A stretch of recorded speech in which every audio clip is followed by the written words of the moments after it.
الحمد لله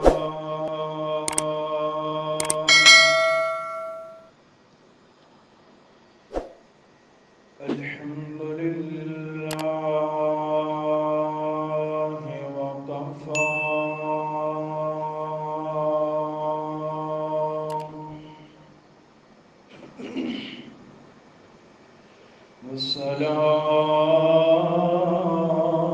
والصلاة والسلام على سيد الرسل على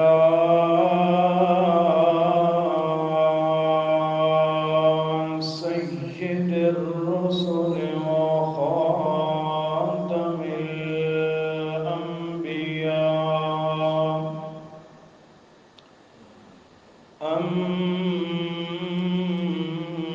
أما بعد فأعوذ بالله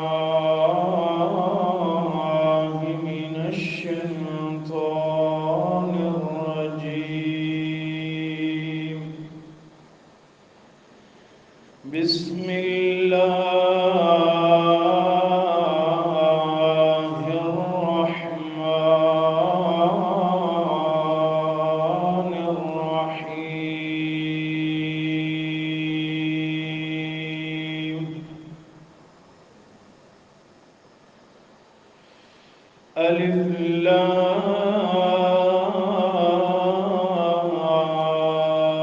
لام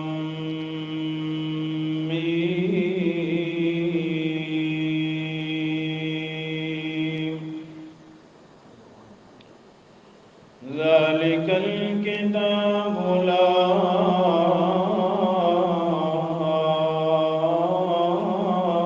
ريب فيه هدى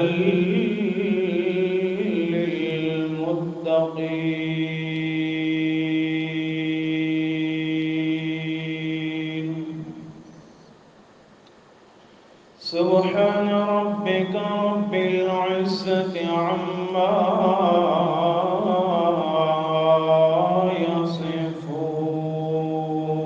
يصفون وسلام على المرسلين والحمد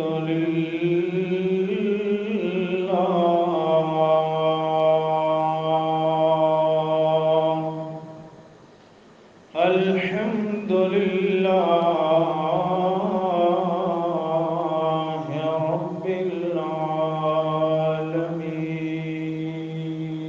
العالمين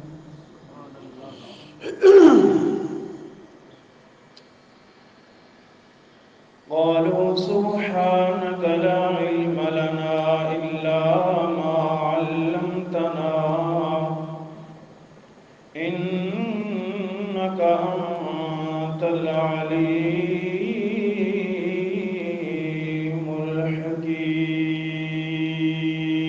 الحكيم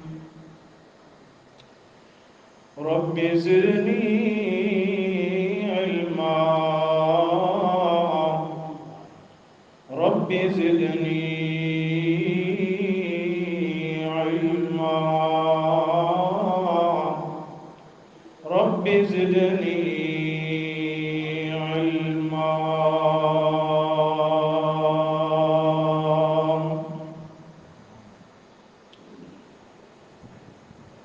وہ معزز تھے زمانے میں مسلمان ہو کر وہ معزز تھے زمانے میں مسلمان ہو کر ہم خوار ہوئے تار کے قرآن ہو کر ہم خوار ہوئے تار کے قرآن ہو کر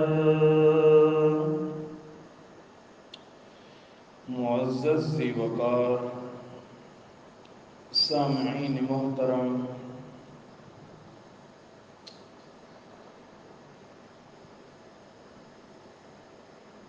کئی جماعات کے اندر صحابہ اکرام کی و اہل بیت کی شان، عزت، عظمت، مقام، درجہ، مرتبہ کو بیان کیا، جس سے آپ کے سامنے کوئی قصہ، کوئی کہانی، کوئی خواب، کوئی من گھڑت جھوٹی روایت نہیں بیان کی، بلکہ صرف اور صرف رب کا قرآن بیان کیا، اس لیے کہ ہم جیسا نعرہ لگاتے ہیں کہ ہمارے پاس قرآن ہے اور ہم پھر پڑھ کر سناتے بھی ہیں۔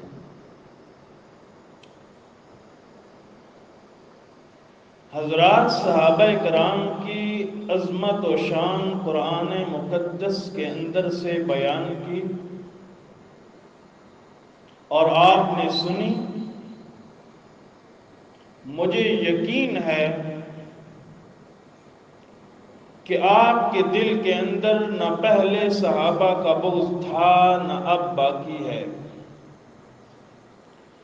اور یہ انسان کی عظمت اور شان اور اس کی نجات کے لیے یہ بات کافی ہے کہ اپنے محسن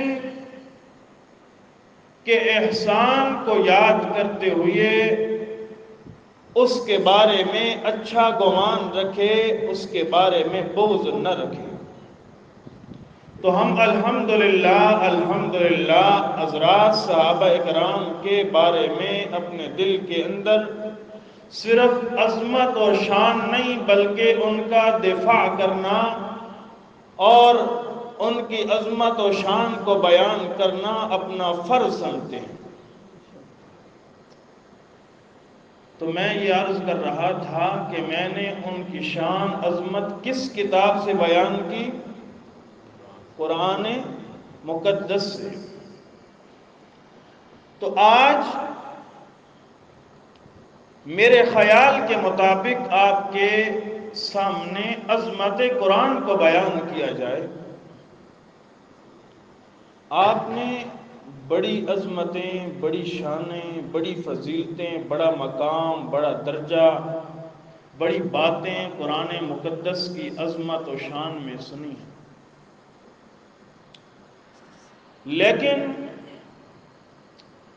جو قرآن کی عظمت ہے، جو قرآن کا شان ہے، اس کو کوئی بیان نہیں کرتا۔ باقی بھی عظمتیں ہیں، شانیں ہیں، لیکن جس شان، عظمت، مقام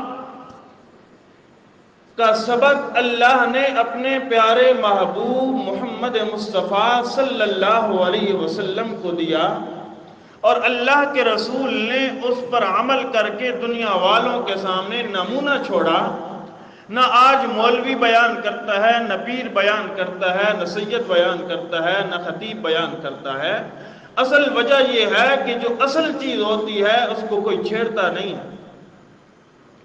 اور آج اگر اس طرح قرآن کی عظمت و شان کو بیان کیا جائے جیسے محمد مصطفیٰ صلی اللہ علیہ وسلم نے لوگوں کے سامنے قرآن کی عظمت و شان کو بیان کیا اور اس پر عمل کیا، تو خدا کی قسم ساری کی ساری غلط فہمیاں ہی دور ہو جائیں، سارے کے سارے انتشارات ختم ہو جائیں۔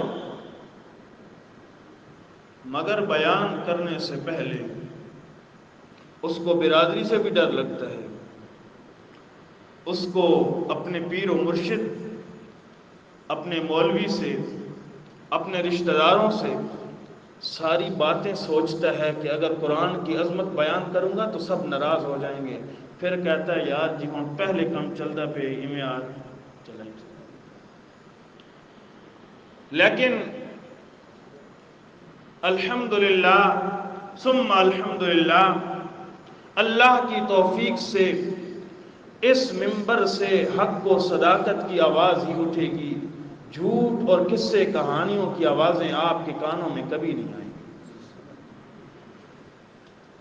اس لیے کہ ہم نے رب کا قرآن بیان کرنا ہے، ہم نے رب کو خوش کرنا ہے، مخلوق کو خوش کرنا ہم نے نہیں.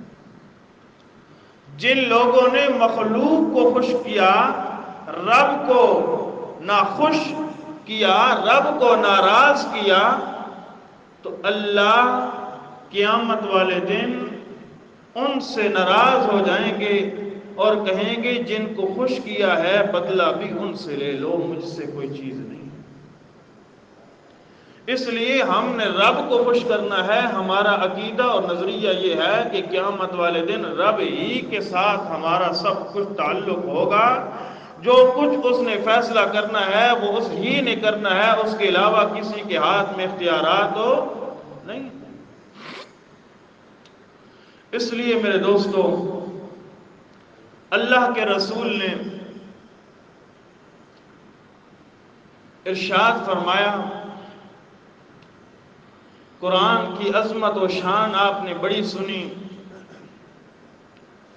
جو قرآن پڑھے، جو حفظ کرے، جو قاری بن جائے، جو مفسر بن جائے، جو خطیب بن جائے، جو بھی قرآن پڑھتا پڑھتا چلا جائے، اللہ کے ہاں اس کے درجات ہیں، اس کے درجات ہیں. تو میرے دوستوں، اللہ کے رسول نے ایک ارشاد گرامی اپنی امت کے اندر چھوڑ دیا. وہ کون سا؟ اللہ کے رسول نے فرمایا، من قرأ بکتاب اللہ،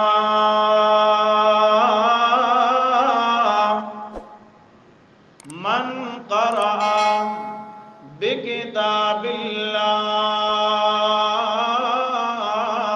بہ حسنۃ فلہ عشر امثالہا.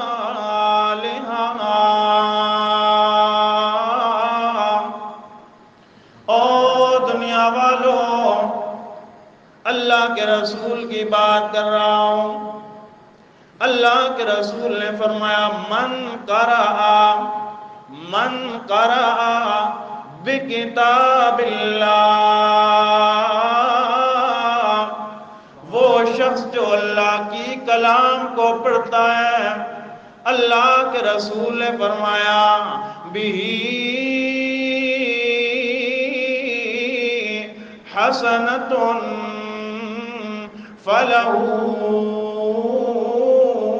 عشر امثالہا. جو بندہ اس قرآن کا ایک حرف پڑھتا ہے اس کو 10 نیکیاں ہر حرف کے بدلے میں دی جاتی ہیں.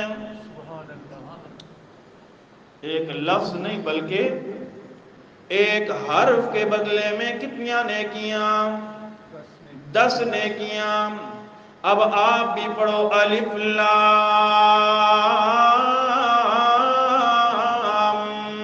میم.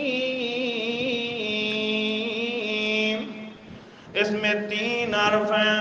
کتنے؟ 3 حرف ہیں. اللہ کے رسول ارشاد فرماتے ہیں، جو اس کے ایک حرف کو پڑھے گا اس کو 10 نیکیاں. اب الف لام میم ایک حرف نہیں ہے بلکہ 3 حرف ہیں.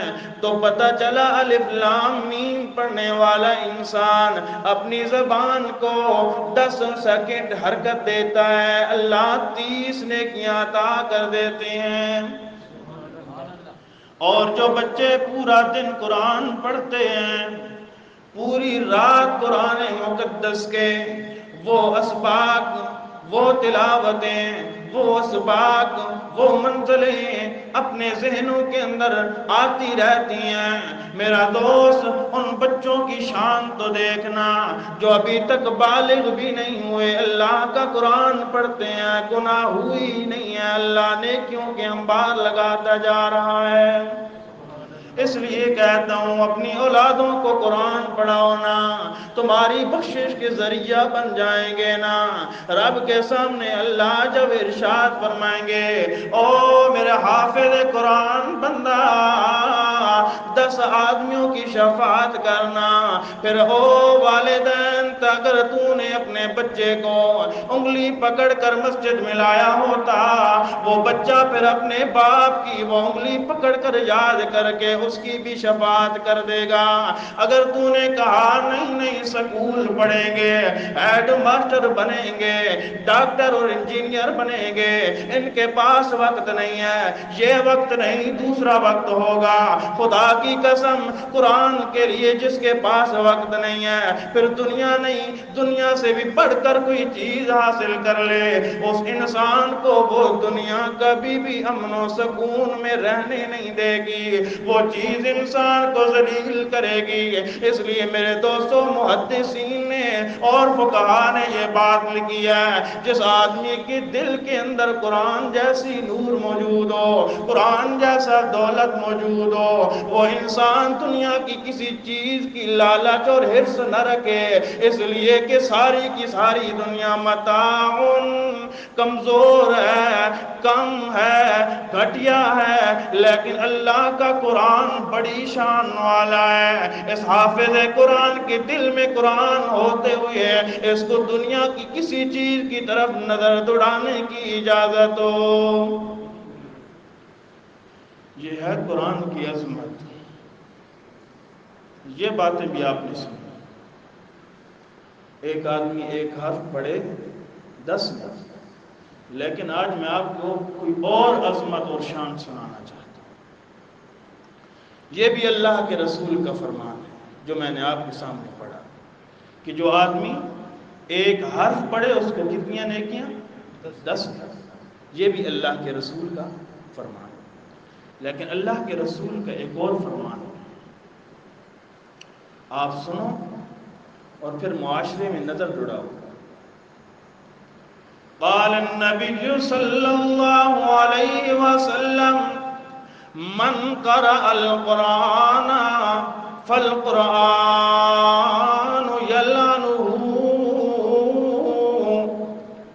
اور دنیا والوں وہ بھی ارشاد آپ نے سنا ہے کہ اللہ کے رسول نے ارشاد فرمایا جو آدمی ایک حرف قرآن مقدس کا پڑھے گا اس کو 10 نیکیاں دی جائیں گی، لیکن اللہ کے رسول ایک اور مقام پر ارشاد فرماتے ہیں من قرأ للقرآن فالقرآن یلعنہ۔ فرمایا رب تال فالقرآن للقرآن یلعنہ۔ او بہت سارے لوگ ایسے ہیں جو قرآن کی تلاوت کرتے ہیں، فالقرآن یلعنہ، قرآن ان پر لعنتیں بھیجتا ہے۔ ایک جگہ ارشاد فرمایا کہ ایک حرف پڑھے تو 10 نیکیاں، اور دوسرے مقام پر فرمایا رب تال، بہت سارے تال تلاوت کرنے والے، کس کی؟ قرآن کی، فالقرآن یلعنہ، قرآن ان کے اوپر لعنتیں بھیجتا۔ اب سوال کہ جس انسان نے کلمہ پڑھا اور وہ قرآن مقدس کی تلاوت بھی کرتا ہے، یہ کیسے ممکن ہے کہ کلمہ گو قرآن پڑھے اور قرآن اس پر لعنتیں کرے؟ تو محدثین نے اس کو بیان کیا کہ وہ آدمی جو قرآن کو پڑھے اور اس کے دل کے اندر اس قرآن کی عظمت نہ ہو تو قرآن اس پر لعنتیں کرتا ہے۔ میری بات غور سے سنو، یہی ایسی بات ہے جس کے اوپر میں نے آگے بیان کرا۔ اس سے مراد کون لوگ؟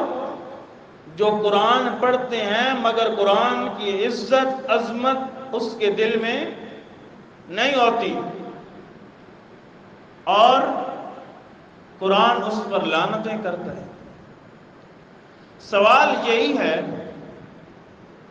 کہ جب انسان کلمہ پڑھنے والا پھر قرآن پڑھنے والا، پھر کیسے ممکن ہے کہ قرآن اس پر لعنت؟ قرآن کی عظمت کیا ہے؟ کیا شان ہے جو انسان کے دل میں ہونی چاہیے اور انسان قرآن پڑھے پھر ہر حرف پر اللہ کی طرف سے 10 نیکیاں ہیں؟ یہ ہر آدمی کے لیے، وہ جو پہلی حدیث میں نے بیان کی، وہ ہر آدمی کے لیے نہیں ہے، بلکہ ہر اس شخص کے لیے جس کے دل کے اندر قرآن کی عظمت موجود ہو۔ وہ انسان ایسا شخص ہے کہ جو قرآن پڑھتا ہے، اللہ ہر حرف پر اس کو 10 نیکیاں عطا کرتے ہیں۔ مگر وہ شخص جو قرآن ایک نہیں، رمضان میں 30 دن میں 30 ختم کر دے، لیکن اگر اس کے دل میں قرآن کی عظمت نہیں، شان نہیں، قرآن یلعنہ، اس پر وہ لعنتیں کرتا ہے۔ اور آج ہم نے قرآن کی عظمت و شان کیا پہچانی، کیا سمجھی، ہم کو مولوی نے کیا بتلائی؟ میرا دوست، وہ ساری کی ساری جو میں نے پہلے بیان کی وہ برحق ہے، اپنی جگہ پہ بجا ہے۔ قرآن کی عظمت انسان کے دل میں ہونی چاہیے، یہ بھی ہونی چاہیے، لیکن ایک اور ایسی عظمت ہے قرآن مقدس کی جو ساری عظمتیں ہونے کے باوجود اگر وہ عظمت و شان نہیں ہے، خدا کی قسم قرآن جیسا وہ پڑھتا جاتا ہے قرآن اس پر لعنتیں کرتا جاتا ہے۔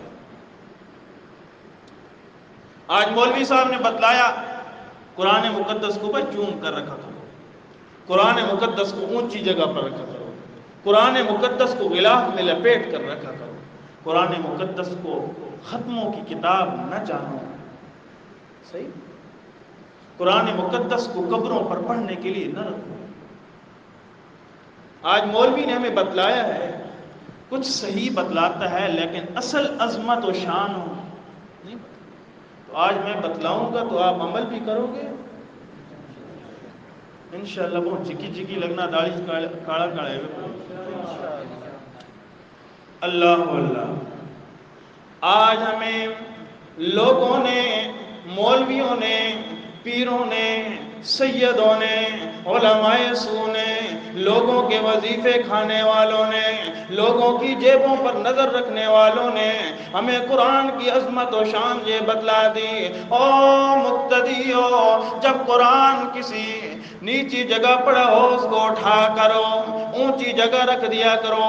پھر ہمیں یہ کہتے ہیں قرآن پڑھنے والے کے اوپر اللہ کی رحمتیں برستی ہیں۔ قرآن پڑھنے والے بچے جب آتے ہیں ان کے قدموں کے نیچے اللہ کے فرشتے پر بچھاتے ہیں۔ بڑی عظمت شان مولوی صاحب بیان کرتا ہے، بڑی شان بیان کرتا ہے، لیکن میرے دوستو میں نے آپ کو کہا ہے نا، جیسے اللہ کے پاک پیغمبر کو اللہ پاک نے قرآن کی عظمت کا سبق دیا ہے اور محمد مصطفیٰ صلی اللہ علیہ وسلم نے ہمیں قرآن مقدس کی عظمت اس کے اوپر عمل کر کے دنیا والوں کے لیے جو نمونہ بیان کیا اس کو ہم نے چھوڑ رکھا ہے۔ اس کو آج کوئی خطیب بیان کرنے والا نہیں ہے، اس کو آج کوئی مولوی بیان کرنے والا نہیں ہے۔ آج کہے گا میرے بھائیوں یہ کام ہو گیا، قرآن پڑھو گے یہ رزق کے اندر برکتیں ہوگی، قرآن پڑھو گے گھروں کے اندر اتفاق ہو جائے گا، قرآن پڑھو گے سارے کے سارے مسئلے اور پریشانیاں حل ہو جائیں گی۔ لیکن میرا دوست میں یہ کہنا چاہتا ہوں محمد مصطفیٰ صلی اللہ علیہ وسلم نے جس عظمت و شان کو بیان کیا، قرآن کی جس نہج کو بیان کیا، اللہ نے قرآن مقدس محمد مصطفیٰ صلی اللہ علیہ وسلم پر نازل فرمایا اور فرما کر اور دنیا والوں کو یہ بات بتلائی۔ میرا دوست اللہ نے اپنے پیارے محبوب محمد مصطفیٰ صلی اللہ علیہ وسلم پر قرآن مقدس نازل کر کے حکم دیا، او میرا محبوب پیغمبر اتبع ما یوحی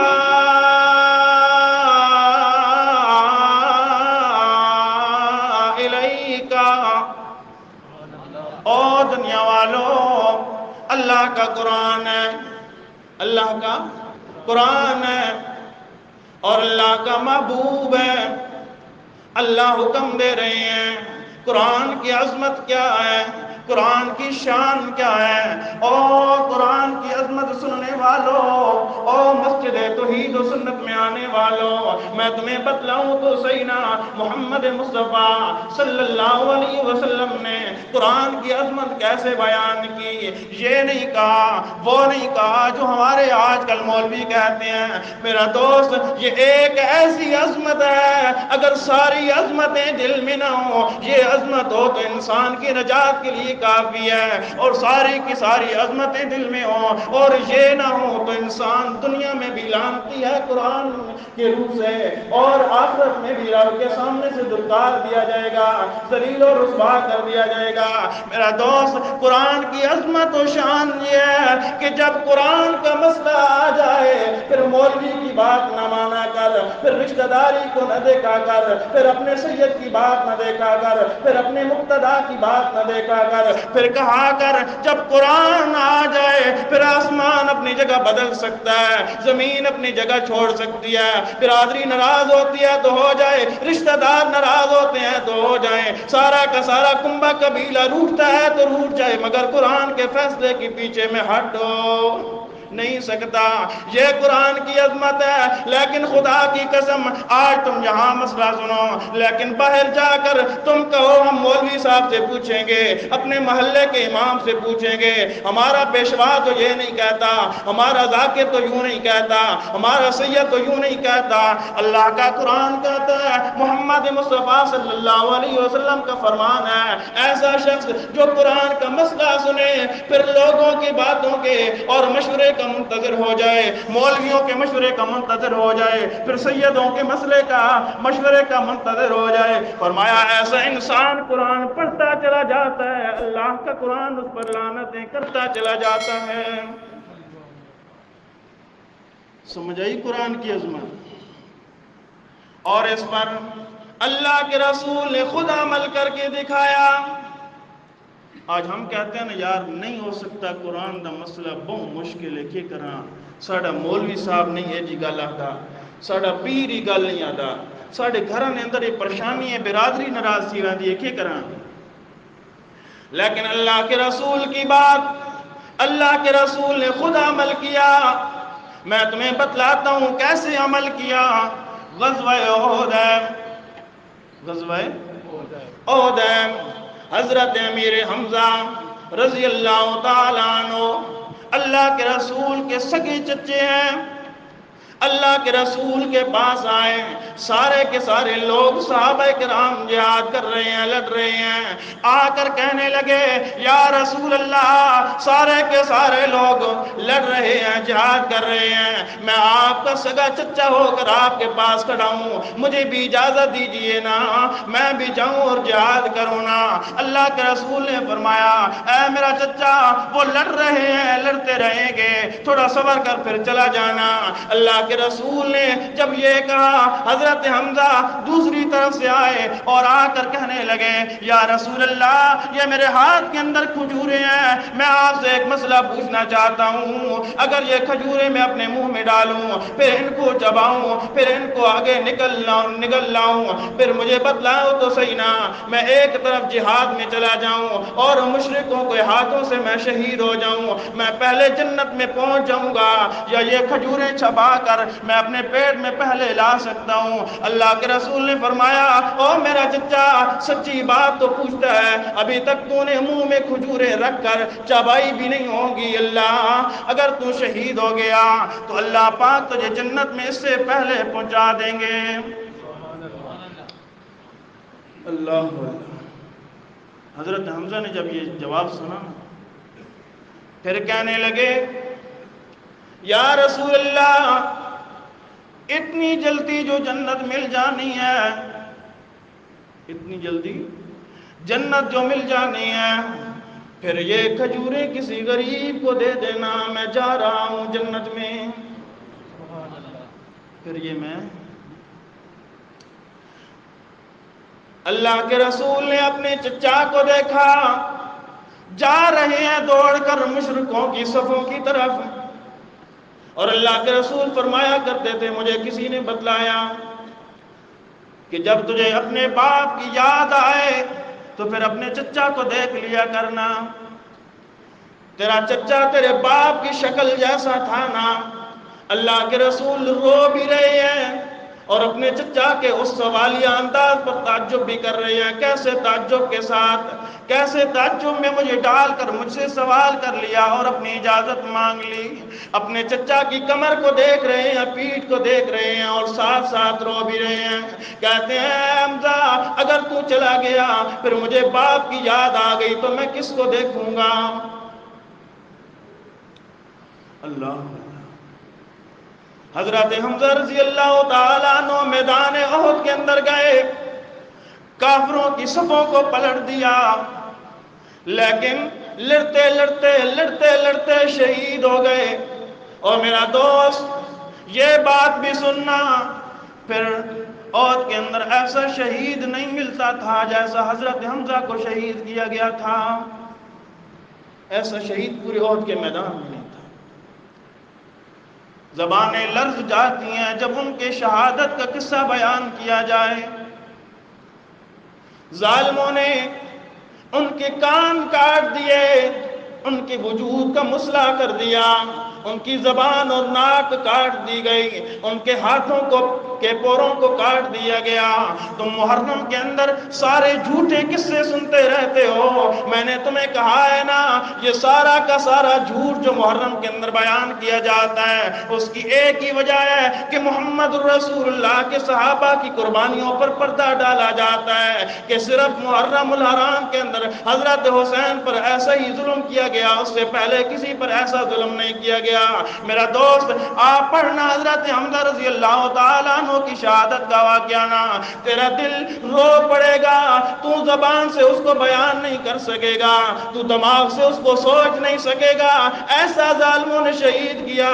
اللہ کے رسول احد کی لڑائی کے بعد سارے صحابہ کی، جو صحابہ نظر نہیں آ رہے تھے ان کی لاشوں کو دیکھنے لگ گئے، دیکھتے دیکھتے ایک نعش کے پاس پہنچے اور زاروں قطار رو پڑے۔ صحابہ کرام کو فرمانے لگے او میرے صحابہ مجھے یوں محسوس ہوتا ہے کہ یہ میرا چچا حمزہ ہے،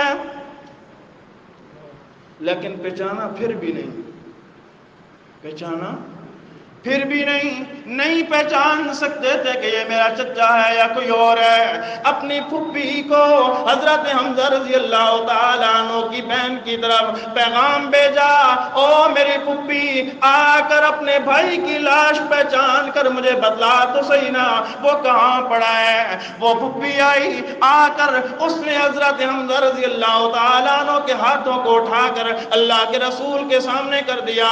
پتہ چلتا ہے میرے بھائی کے پورے ہاتھوں کے یہی ہے نا، میرے بھائی کی لاش یہی ہے نا، میرا دوست مجھے بتلا تو صحیح نا اللہ کا رسول ہے، حضرت حمزہ رضی اللہ تعالیٰ عنہ کا بھتیجا ہے۔ جب یہ حالت دیکھی تو پھر بے ساختہ زبان سے ایک لفظ نکل گیا، وہ کون سا لفظ تھا؟ فرمایا لئن انا احییت لأقتلن من صنادید قریش، اگر میں زندہ رہا تو پھر میں قریش کے 70 سرداروں کو قتل کروں گا، ایک کے بدلے میں 70 سرداروں کو قتل کروں گا۔ یہ کس کی زبان سے نکل رہا ہے جملہ؟ تو میں نے کہا نا کہ قرآن کی عظمت میں آپ کو بتلاؤں گا۔ آج تو مولوی کی وجہ سے قرآن نہیں چھوڑ سکتا، پیر کی وجہ سے قرآن نہیں چھوڑ سکتا، سید کی وجہ سے قرآن نہیں چھوڑ سکتا۔ میرا محبوب پیغمبر نے بھی یہی سبق دیا ہے، جو آدمی قرآن کے اوپر سب کچھ قربان کر دے، وہ آدمی قرآن پڑھے تو اس کو ایک حرف کے بدلے میں 10 نیکیاں ملتی ہیں، لیکن جو آدمی قرآن کو چھوڑ دے مولوی کی بات کی وجہ سے، سید اور پیر کی بات کی وجہ سے، رشتہ داری اور تعلق کی وجہ سے، جماعت دھڑے اور پارٹی کی وجہ سے، اللہ کا قرآن کہتا ہے، اللہ کا رسول ارشاد فرماتا ہے وہ انسان قرآن پڑھتا جاتا ہے، قرآن اس پر لعنتیں کرتا جاتا ہے۔ یہاں اللہ کے رسول نے اپنے چچا حمزہ کی لاش کے اوپر کھڑے ہو کر ارشاد فرمایا لَإِنَّ نَعُجِيتُ لَأَقْتُلَنَّ مِن سَنَادِيدِ قُرَيْشِ، اگر میں زندہ رہا تو پھر میں قریش کے کتنے سردار قتل کروں گا؟ کتنے؟ ایک کے بدلے میں ظلم ہے کہ نہیں ہے نا؟ لیکن میرا دوست، اللہ کے رسول نے عظمت قرآن کو پہچانا، اپنی بات کو اپنی جگہ رکھا، لیکن اللہ کا قرآن نازل ہوا اور ارشاد فرمایا اللہ پاک نے او میرا پیارا پیغمبر، تو اپنی زبان کو حرکت دیتا ہے اور تو کہتا ہے کہ میں اپنے چچا کے قتل کے بدلے میں 70 قریشوں کو قتل کروں گا، لیکن میرے قرآن کا یہ فیصلہ، میرے قرآن کا یہ فیصلہ، تیرے دل میں میں نے قرآن کی عظمت بٹھانی ہے، شان بٹھانی ہے، تو قرآن پر عمل کرے گا، یہی قرآن کی عظمت ہے۔ تو قرآن پر عمل کرے گا، لوگوں کے اندر بھی قرآن کی عظمت و شان پیدا ہو جائے گی۔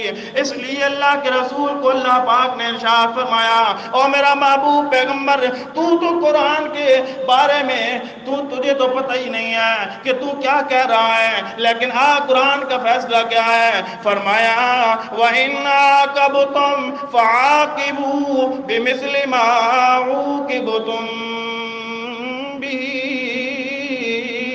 اگر تم پر کوئی زیادتی کی جائے تو پھر تم نے بھی اس کے بدلہ لینا، بِمِثْلِ مَا عُوقِبْتُمْ بِمِثْلِ مَا عُوقِبْتُمْ، اگر تمہارا ایک قتل کر دیا گیا تم نے بھی کتنے قتل کرنے ہیں؟ ایک ہی قتل کرنا ہے۔ اللہ کا رسول کیا کہتا تھا؟ 70 قتل کروں گا۔ اللہ کا قرآن کیا کہتا ہے؟ ایک کے بدلے میں ایک قتل کروں گا۔ سورہ مائدہ آیت 45 کے اندر اللہ فرماتے ہیں وَكَتَبْنَا عَلَيْهِمْ فِيهَا أَنَّ النَّفْسَ بالنفس والعين بالعين والأنف بالأنف والأذن بالأذن والسن بالسن والجروح قصاص۔ اور دنیا والوں ظلم و تشدد ہوتے ہیں، لیکن اللہ کے قرآن نے انصاف کا فیصلہ کیا ہے، اگر تمہارا ایک مارا جائے تو تم نے بھی ایک مارنا ہے۔ معاشرے میں غور تو کرو نا، ایک کے بدلے میں 7 قتل کر دیے جاتے ہیں، ایک کے بدلے میں گھر اجاڑ دیے جاتے ہیں۔ نہیں میرا دوست، یہ قرآن کے خلاف ہے۔ محمد مصطفیٰ صلی اللہ علیہ وسلم نے بھی کہا تھا ایک کے بدلے میں 70 قتل کروں گا، لیکن اللہ کا قرآن آ گیا، اللہ کے قرآن نے کہا ایک کے بدلے میں ایک قتل کیا جائے گا، تو اللہ کے رسول کی بات اپنی جگہ کھڑی ہو گئی۔ اللہ کے رسول نے قرآن پر عمل کر کے دکھایا۔ کیسے دکھایا؟ اللہ کے رسول تو 70 قتل کرنا چاہتے تھے، آگے اللہ نے فرمایا وَلَئِن صَبَرْتُمْ لَهُوَ خَيْرٌ لِلصَّابِرِينَ۔ او میرا محبوب پیغمبر، تجھے کیا پتا؟ تو قرآن مقدس کے بارے میں تو شان بیان کرنے والا، تو عظمتیں بیان کرنے والا، تو نے اپنی بات کہہ دی، لیکن قرآن مقدس کے بارے میں آپ کو کہتا ہوں وَاتَّبِعْ مَا يُوحَىٰ إِلَيْكَ، اس کی اتباع کرنا جو آپ کی طرف نازل کیا گیا۔ پھر اللہ نے قرآن کا فیصلہ محمد مصطفیٰ صلی اللہ علیہ وسلم سے منوایا۔ کیسے منوایا؟ اللہ کا رسول ایک کے بدلے میں 70 قتل کرنا چاہتے تھے، لیکن اللہ نے فرمایا وَلَئِن صَبَرْتُمْ لَهُوَ خَيْرٌ لِلصَّابِرِينَ، اگر تو ایک بھی نہ قتل کر، صبر کر جا تو اللہ صبر کرنے والوں کے ساتھ ہے۔ تو اللہ کے رسول نے پھر قتل نہیں کیے تھے، اور اللہ نے قرآن کی بات محمد مصطفیٰ صلی اللہ علیہ وسلم سے عملی طور پر ظاہر کروا دی، اور وحشی کو اسلام کی دولت نصیب فرما دی۔ جس نے حضرت حمزہ کو شہید کیا تھا وہ بعد میں صحابی رسول بنا۔ پھر وہ کہتا تھا کہ کوئی ایسا موقع آئے جس موقع کے اندر میں نے جیسے اسلام کے جرنیل حضرت حمزہ کو شہید کیا تھا، ایسے اب کفر کے کسی جرنیل کو شہید کروں۔ پھر اللہ کی قسم اس انسان کے دل کے اندر سچی تڑپ تھی، پھر اس نے مسیلمہ کذاب کو قتل کیا۔ مسیلمہ کذاب وہ تھا جس نے نبی علیہ السلام کی دور کے اندر نبوت کا دعویٰ کیا تھا، اور جس نے اللہ کے رسول کو اس بات کا خط لکھا تھا کہ آپ میرے ہاتھ پر بیعت کریں، میں بھی رسول ہوں۔ تو وحشی نے کس کو قتل کیا تھا؟ مسیلمہ کذاب کو، جھوٹے مسیلمہ کو۔ تو میرے دوستوں، بات عرض کرنے کا مقصد یہ ہے کہ اللہ کے رسول نے قرآن مقدس پر عمل کیا اور دنیا والوں کو بتلایا کہ او دنیا والوں، میں محمد بھی چلتا ہوں تو قرآن کے پیچھے چلتا ہوں۔ تم اپنے پیروں کو لے کر بیٹھے ہو، اپنے سیدوں اور اپنے ملاؤں کو لے کر بیٹھے ہو، چھوڑ دو سب کو۔ جب تمہارے دل کے اندر قرآن کی عظمت و شان آ جائے گی، پھر ساری کائنات تمہارے مخالف ہو جائے، تمہیں پرواہ نہیں، سارے پیر مخالف ہو جائیں، تمہیں پرواہ نہیں، ساری کائنات مخالف ہو جائے، تمہیں پرواہ نہیں، پھر تم قرآن پڑھو، پھر ہر حرف پر تمہیں پڑھنے کا اللہ پاک ہر حرف پر 10 نیکیاں عطا کریں گے۔ لیکن اگر تم نے قرآن کو چھوڑ کر پیروں، سیدوں، مولویوں کو راضی رکھا، اپنے ذاکروں کو راضی رکھا، تو پھر سن لو، قرآن تم پڑھتے جاؤ گے، قرآن ہی تم پر لعنت کرتا جائے گا۔ اس لیے قرآن کی عظمت یہ ہے کہ قرآن کی بات، قرآن کا حکم جہاں آ جائے تو سب مخالف ہوتے ہیں تو ہو جائیں، مگر قرآن کو اپنے ہاتھوں سے نہ چھوڑو، قرآن کو اپنے دل سے نہ نکالو۔ یہ قرآن کی عظمت تمہارے دلوں کے اندر ہوگی۔ پھر صحابہ کرام کے بارے میں جو کچھ مرضی کہتے رہے، تم کہو قرآن کہتا ہے رحماء بینہم، یہ آپس میں نرم دل تھے، یہ آپس میں نرم دل تھے۔ پھر جو کہے کہ نبی نور تھے، تم کہو قرآن کہتا ہے انما انا بشر مثلکم۔ کوئی کہے کہ نبی علیہ السلام عالم الغیب تھے، تم کہو قرآن کہتا ہے، اللہ کا رسول آپ خود کہتا ہے لا یعلم من فی السماوات والارض الغیب الا اللہ۔ کوئی کہے کہ اللہ کے رسول خزانوں کے مالک ہیں، تم کہو قرآن کہتا ہے قل لا اقول